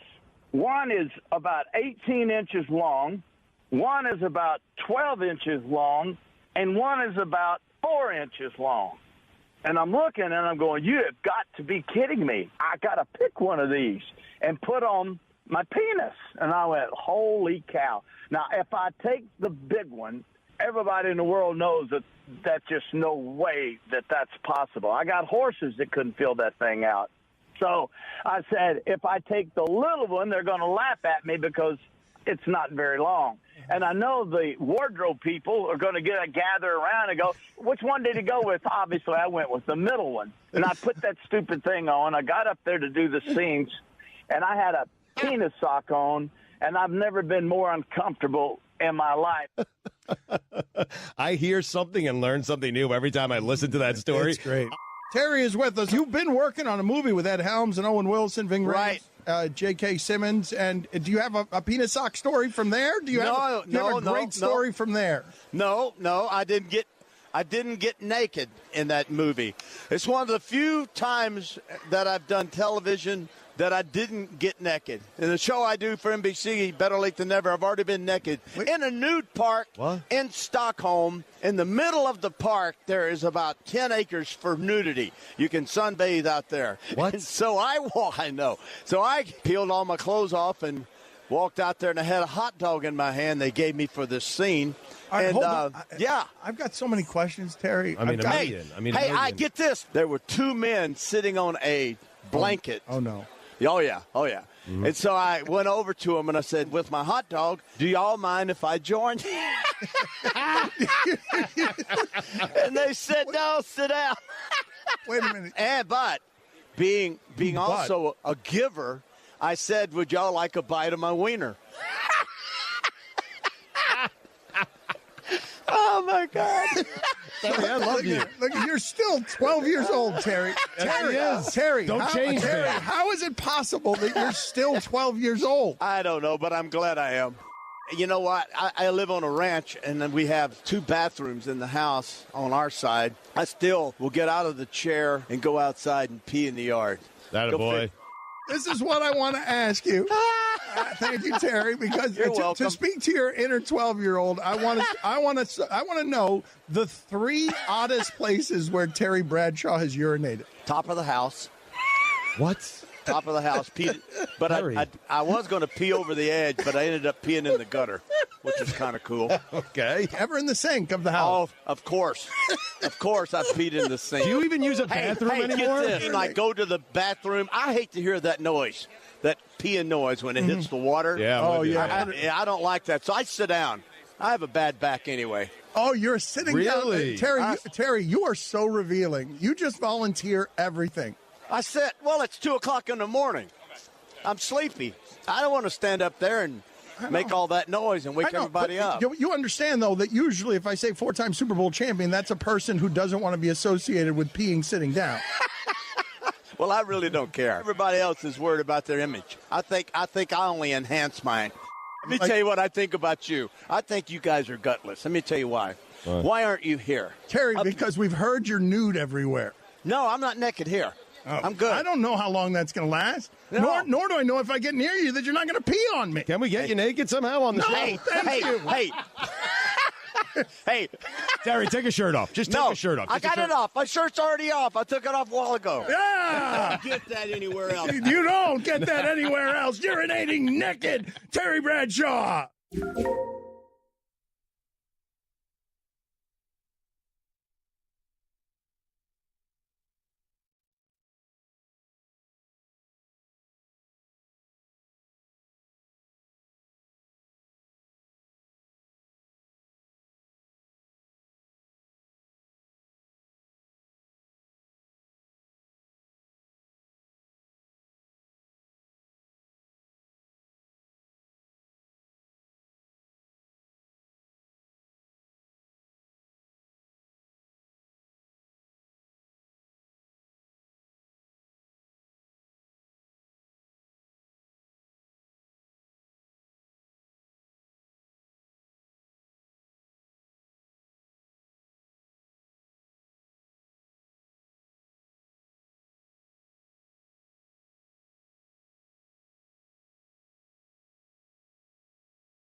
get him on.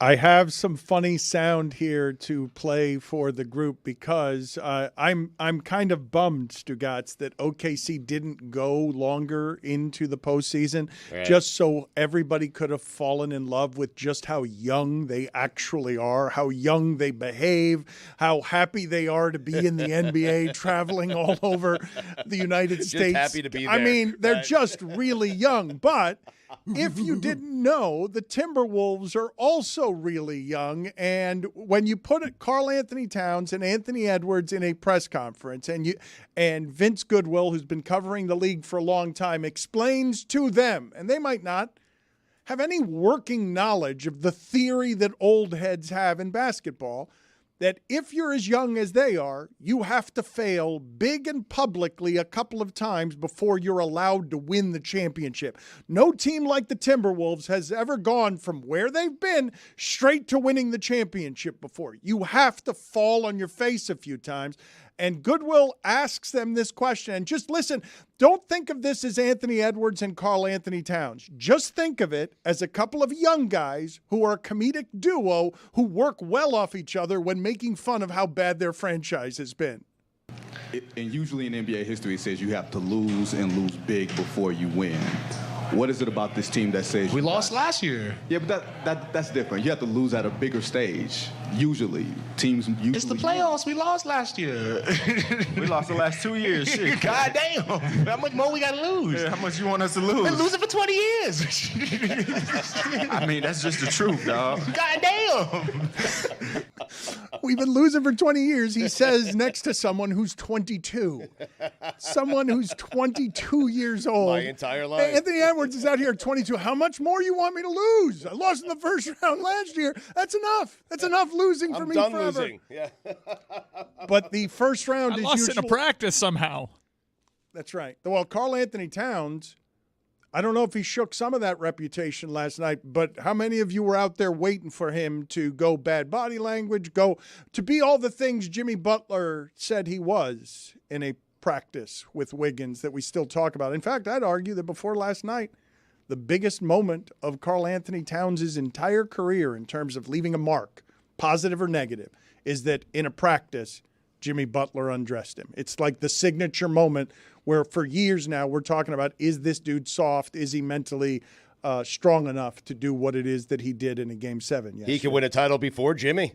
How about that? Well, he was better yesterday than Anthony Edwards was. Everybody's talking about what Anthony Edwards is, but 6 for 24. Kobe won a championship one time on 6 for 24 by grabbing a bunch of rebounds and doing a bunch of stuff in a Game 7 that Ron Artest bailed him out of. But 6 for 24 yesterday in a Game 7, that'd leave a mark if they lost. Like that was not that McDaniels and Karl Anthony Towns ended up bailing out Anthony Edwards yesterday, who made a couple of threes when he needed to that were wide open threes, but that was not a strong showing. But what Anthony Edwards can do, Dan, when he doesn't have it going offensively, he is a great defender. That's and correct. They put him on Murray in the second Yes. half. Murray was great in the first half, not so good in the second half. He said afterward, Edwards came out of the locker room. They caught him out of the locker room. He said, put handcuffs on him. And yes, that was, we talked earlier in the series about what they'd be able to do on the perimeter with Murray and how important it was. And you saw that offense rendered impotent by what they did to him. He's a great defender. Murray was hurt, and he's going to need to be a great defender in the next round because there's a team that has done its suffering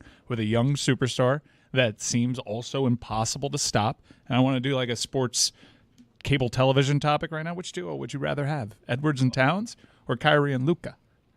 For a series? For this series, because I think I know who the better supporting cast is. I think the Minnesota Timberwolves are a little bit deeper, depending on which P.J. Washington you get for Dallas, because sometimes I watch that guy, he's like freaking Steph Curry out there, and sometimes he'll be invisible a little bit. But same with McDaniels, though, right? But Naz Reid, I think that was like a star-making performance. I know he had some hardware attributed to his name, but that was a star-making performance. When you say best, Rudy's a Hall of Famer. When you say best duos, it sort of doesn't account for the fact that Rudy's not only a Hall of Famer, he's an all-star, and he's an all-star defensively, so it's doing an entirely different set of things than your duo is doing. Your sixth man of the year is also providing stuff that your duo isn't providing. Minnesota is not here because of Anthony Bennett, Anthony Edwards, and Karl Anthony Towns. Trash. Anthony Bennett, the Wisconsin coach. They're not here because of those guys offensively, though. That's not why they're here. Well, they're going up against two uniquely gifted offensive superstars that, if you ask anybody, like, I could be draped all over them in that league, and they're still getting their shots off, and it doesn't matter what I do defensively. And Kyrie and Luka are those guys, pretty much. So I can't wait for this matchup. Even though there have been some upsets, it's been an NBA postseason that hasn't had games that get its hooks into you. There have been like maybe 5 good quality games because of the way that the sport's been. Close games. Yeah, Close games. Like games that'll.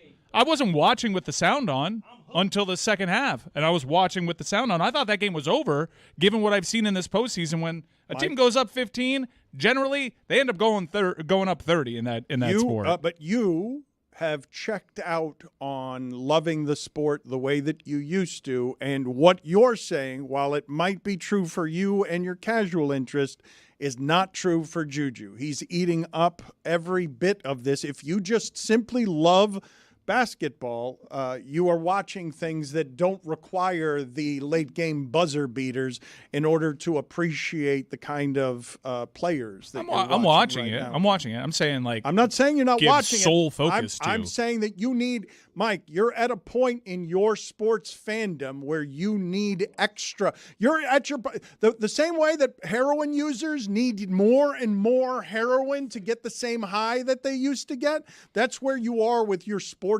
consuming, where basketball, you needed to keep being all what the Sixers and the Knicks felt like at the end of the games. Right. No, I appreciate you putting it on me. I think you're absolving a sport from its issues. I mean, the sport has issues. It's not just, and it's not a Mike Ryan issue. The sport has issues. The sport has issues. It's in the playoffs. Look, it's just fantastic. I was 100,000 feet above the earth. Rudy shot the ball. I saw the ball out the window. It went in the rim. Come on. I don't doubt that any playoff basketball is better than regular basketball, but it's happening at a time in the sports calendar where there are things that are going on that are just of personal interest more to me that I find a little bit more dramatic. Hell, the sound was on at the NASCAR All-Star race, and it remained on till well after the race because even NASCAR gave us a moment worthy of sound. We'll get you to that. sound like me watching NASCAR. They're just driving around in circles. I'm bored as fuck. We'll get to the fight. We got a fight in NASCAR as well. But, Jeremy, you have a little something here for Stugotz. How, Stugotz, did you hear the name Anthony Bennett and go to Wisconsin coach? Like, were you talking about Tony Bennett, the Virginia coach? Tony Anthony Bennett was an assistant at Wisconsin. Look it up.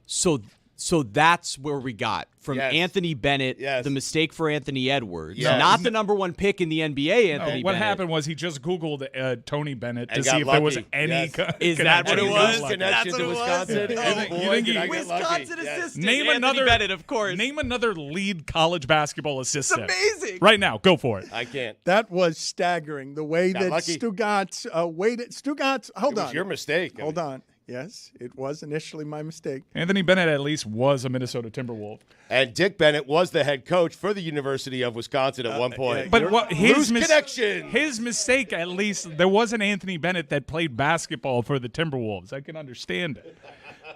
Stugotz is spinning around as if he's won something here, and I wish to examine what just happened, which is the following. I want to let people look behind the curtain because he's got to go to an internet search the moment he realizes he said Anthony Bennett and he said it incorrectly, and now he's going to search the entirety of the internet to find. You mentioned Dick Bennett for some reason. You're just firing in all directions, and it is shrapnel. It's just stuff that he spews in all directions, trying to be right somewhere. Please, Jeremy, Find for me when Anthony Bennett was an assistant at Wisconsin. What years Stugotz is referencing? That was Tony Bennett. Anthony Bennett made it all the way to head coach. I mean, Tony Bennett was an assistant coach at Wisconsin from 1999 to 2003.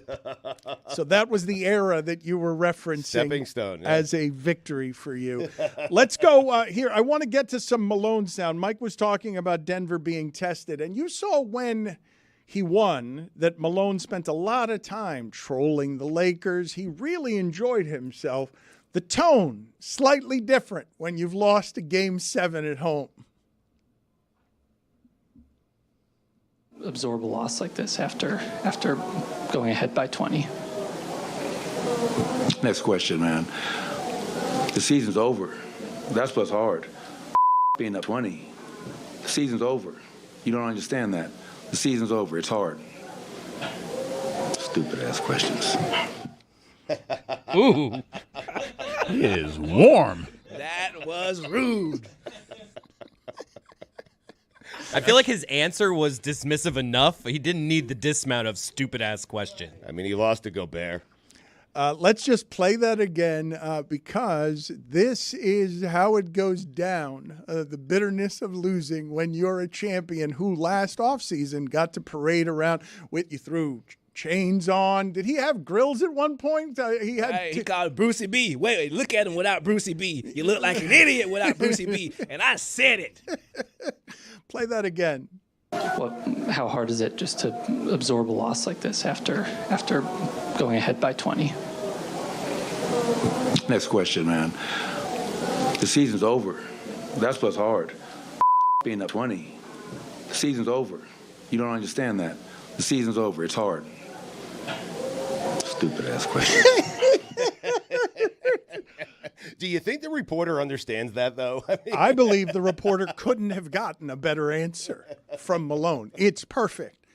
It is a flawless answer. It just sounds and looks a lot different than he did when he was double-fisted. Is that Paul Wall? Telling everybody to smoke it last year when they won the title, and now it goes down a little differently when Minnesota's sending all those young people and big bodies at your three-time MVP. Rarely do you get that kind of distilled honesty from a coach. He could have just left it at next question, and we all would have known that he thought it was a stupid-ass question. One more time, play that bitterness so that we can just drink those Denver tears. Goodbye, worthy champion. We're done with you.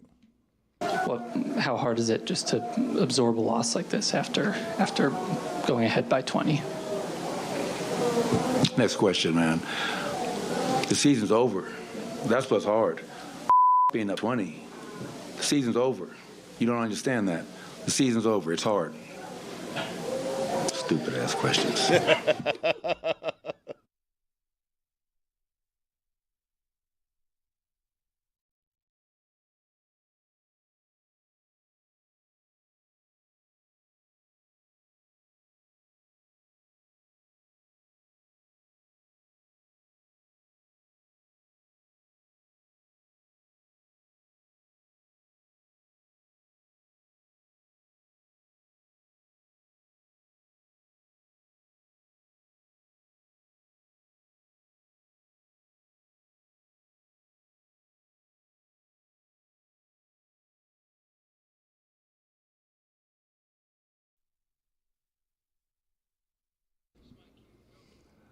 I read over the weekend, I did not know this, Stugotz, that last week in the UK, because it was a mental health awareness week and because 48% of the kids in the UK feel pressure to be happy all the time, McDonald's stopped calling it the Happy Meal. What?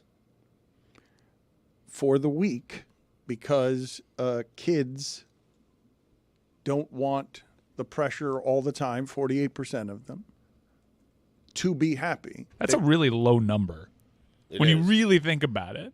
Too low to change the Happy Meal. Certainly, because why would they feel pressure in England to be happy? Right. No one else is. The McDonald's team that worked on this while I'm all for any dialogue that starts and makes easier conversations around mental health, I don't need them around what is now being called the meal instead of the happy meal. It's not being called the sad meal. Right. It's just the meal, and they've removed the happy. And I feel like you've gone too far if you've removed the happy from the happy meal. Put it on the poll, Juju, at Batard Show. Have you gone too far if you've removed the happy from the happy meal? Dan, so you're telling me you go to the drive-thru at McDonald's and you simply, last week, and you order the meal? That's correct. That's a number 8. I mean, the meal is that's number what 8? a meal is. Yes, a happy meal is something, if I'm sad, it makes me happy. There's a beautiful toy inside, a fun toy inside, and there is great food inside, and it comes in a nice little box that makes you happy. Well, they're removing a sticker smile. They're removing the happy smile. Now it's just a flat line. To be fair, they didn't remove it.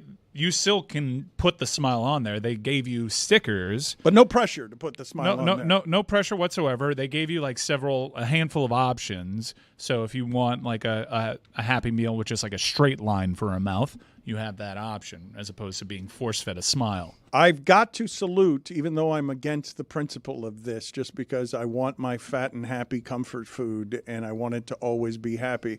I really do have to salute whoever was in the marketing meeting that thought that this was a good idea to try to have McDonald's enter this conversation when McDonald's can just as well stay out of this conversation and not be participating at all, which is what a lot of corporations would choose, instead of stuff that would take the name, the happy, off of an iconic meal for a week. It is dumb, Dan. I can promise you the cure for mental illness is nowhere on the McDonald's menu. Okay, I promise you. Stugotz. Okay? Not even a milkshake? Ridiculous. Okay. I mean, it's not a happy. I'm not ordering a meal. It's not a happy meal. I want a happy meal. A McFlurry. It's a really positive message, though, on the box that it's It okay is. to not be happy all the time, and normalizing that kind of It's a discourse message. It's a message. It's I a don't really know. good message to It's- have. It's a message. I'm not sure if it's a positive message. You could have kept the happy there for me and kept it a positive message. Right.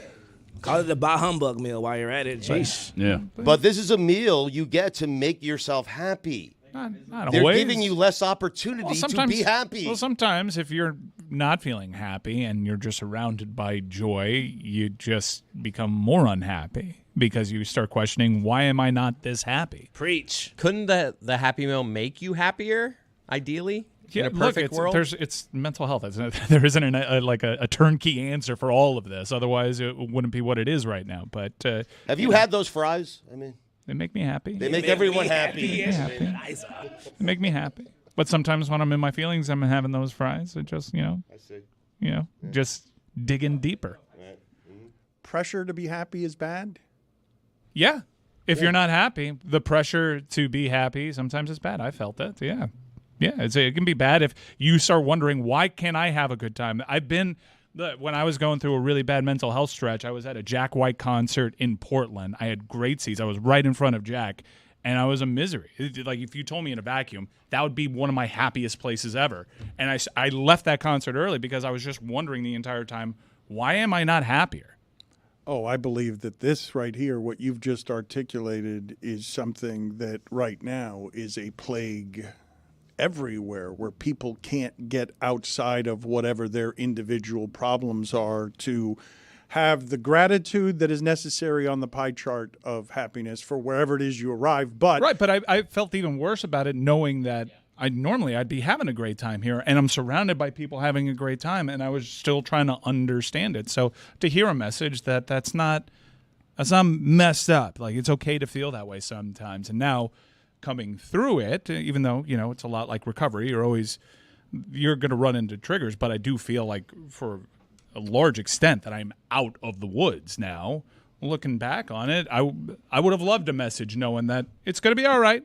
This isn't forever. There are things that you could do about this. It's okay to not be okay. So it's a good message. it's a bridge too far to me, just because I want to eat my McDonald's without thinking of that at all. And I will be unhappy after eating the McDonald's because I've eaten the McDonald's and it's not what I should have been eating in order to keep my body working the way that it's supposed to. But I do actually, while I'm making fun of it, celebrate the idea that any fat, happy corporate entity would dare to walk into any of these waters, even though it's not something for both the United States and the UK. It's only in the UK. It's one branch of McDonald's sticking its finger up in the air. And do we dare to enter the mental health crisis?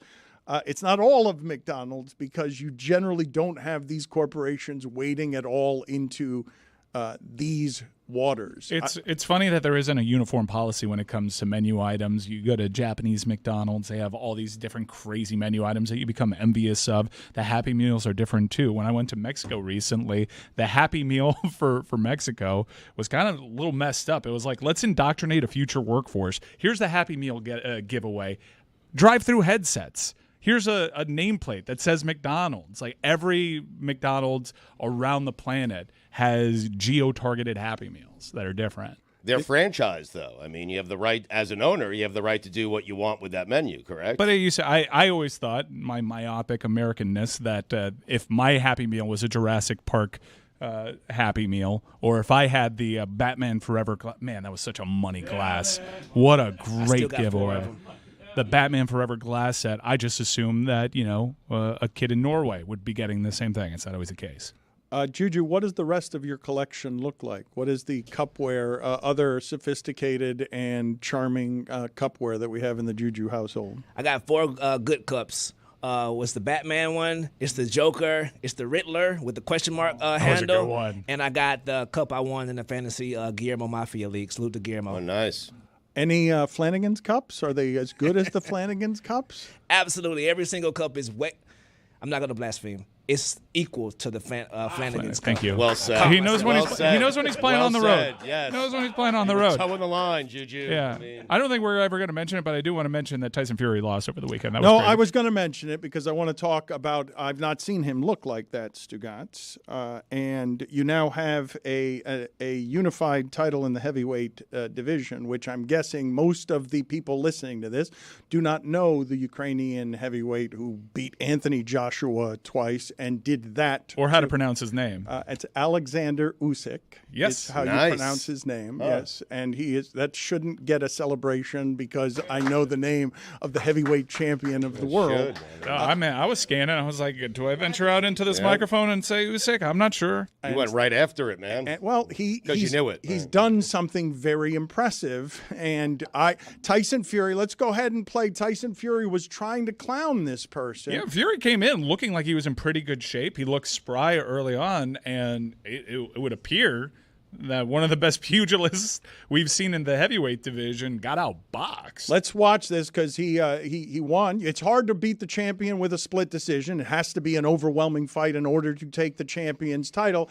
And here is Fury. Let's go ahead and play this. Fury was clowning him, and then he wasn't clowning. You've not seen Fury look like this. Deontay Wilder knocked him out, and I thought that was going to be the end of Fury, and he got up after 8 seconds like The Undertaker. But you've never seen Fury look like this. To the body as well, Usyk. 5 minutes later. Everybody stop it! Whoa! Fury! He's down! The corner knockdown! Saved by the ropes, saved by the bell, saved by having 100 years of ancestors who know how to stay on their feet when they've been punched by bare knuckle. Seriously, that guy. That's a skill. That guy able to stand around with that chin and not go down, I'm telling you, that comes from ghosts and spirits from Grandpa would headbutt you. He would headbutt you if he had a dispute with you during the Great Depression. These are people who fight in the streets for money. And that's what Usyk defeated, and I don't think people understand what it is to beat Anthony Joshua twice, which he's also done. I know we don't care or understand what might be inside the roots of a fighter from Ukraine. Going up against the guys that you mentioned, these are bigger, stronger dudes than he is. So much bigger than him. What are you laughing about? Ukraine, because you're right. It's different. Just all of it. This crazy run of his kind of times out with what's going on over in Ukraine. And you got to imagine, I mean, weren't the Klitschko's in active service? Aren't they still over there trying to free his mind is certainly elsewhere during this height of his career. Lomachenko as well. You guys know that I love boxing and fighting, and because it's the most primitive, barbaric thing to be stripped down to just, I got to go in there and fight this other person for money. But when I've talked to trainers who in the corner in the 9th round are telling their fighter some form of the family's not going to be able to eat if you don't stop being tired here or stop losing, God knows what that person brings into the ring with him to beat a Tyson Fury. Because Tyson Fury is a really worthy heavyweight champion who's beaten all comers. The Klitschko's you mentioned, he ended their reign, and their reign would have been the most impressive thing in the history of American sports boxing, which is not something that the Klitschko's are not regarded as one of the great brother teams of all time because they're not American, but they'd be looked at like Venus and Serena Williams or the greatest combos we've ever had if we happen to care about them as Americans. He ended their reign. That dude has been an impressive, gangly and weird, because I don't get it. Love handles is not what we associate hard with to that. explain. Very hard to explain. Tyson Like the Fury. Joker. His situation. with more love handles, with what would look like my body. I'm fitter, I believe. Physically. Careful. Not entering far. this fight. Knock it off. Not entering this fight.